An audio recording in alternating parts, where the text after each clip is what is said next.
Well, my friends, thank you for coming by. To preface, this isn't normally how I'm going to be doing a lot of the videos in the future. It just so happens that I had some content that I recorded earlier in the week and I wanted to actually review it and go a little bit more in depth about what's going on. A lot of the videos I'm going to be doing in the future are just going to be like ad-libbed.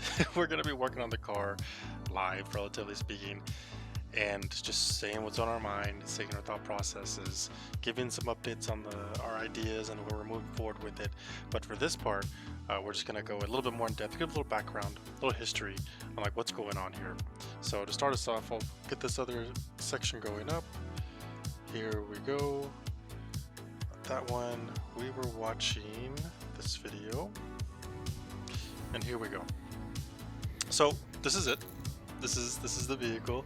As you can see, it actually doesn't look too bad, but to give a little bit background real quick, this car, in the last video I said that this is a car vehicle I purchased back in September 2010.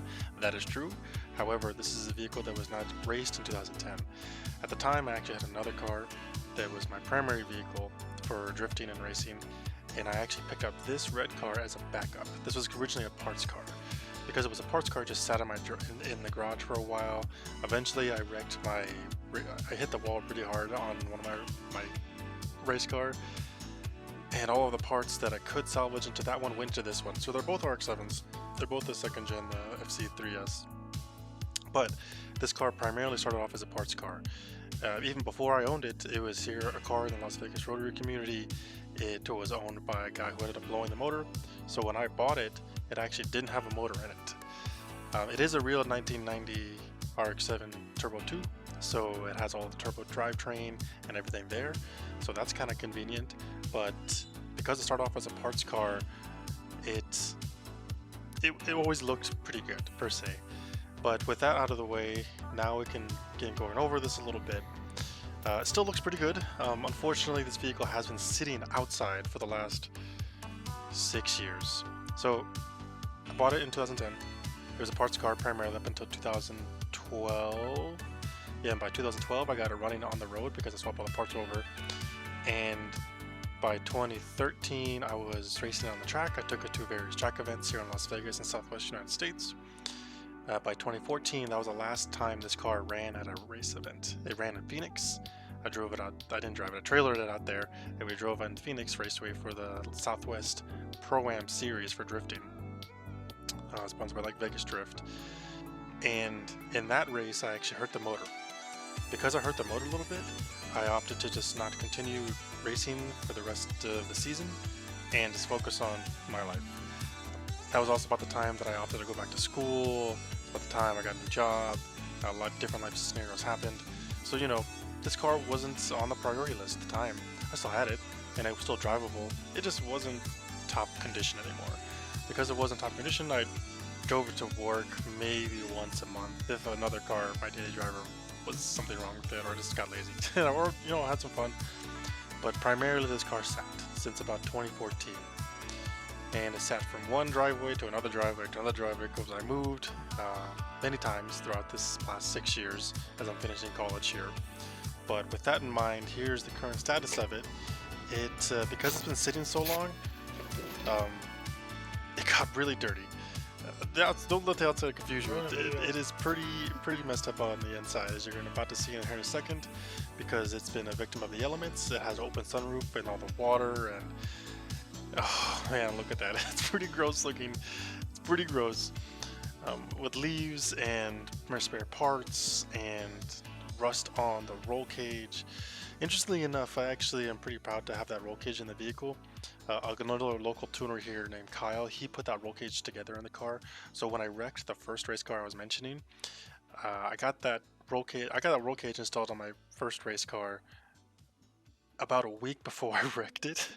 So because that time frame was very short, the guy who did my first roll cage opted to do it again at a little bit cheaper price because of the condition or to what just happened. And I think in that big accident back in 2011, that was probably a life-changing moment for me, because so many people reached out to me and helped me in so many different ways. Not that that didn't happen before, but that's really the story of my whole car career, was is I never would have been able to do anything in this car community were it not for the help of others, from friendships, people I'm meeting at the track, people I'm meeting outside the track, just talking about it, like having this sort of passion towards this, something that's been probably the most beautiful thing I've ever have happened to me in my entire life. But so the roll cage is cool. I really like that. Otherwise, it needs a lot of tender love and care to get this car back on the road. But that's what the whole series is about, and that's what we're going to be doing. Ultimately, our goal is to get it back on the track and be racing it once again. So not just the inside of the car, but we're going to look here in a moment under the hood too. So I actually got a new hood.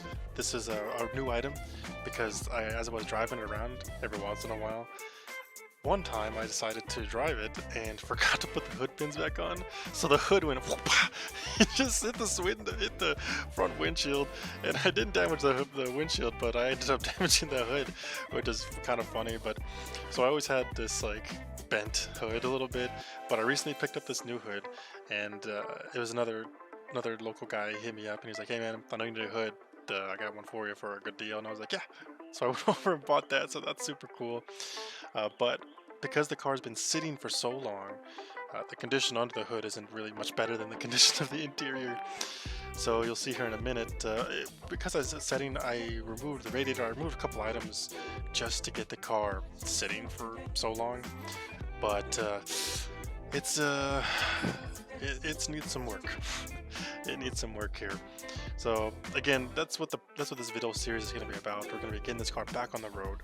Our first step we're going to be doing is actually removing this motor and transmission, getting out of the car, tear down, and see what hurt on the motor I was mentioning before, right?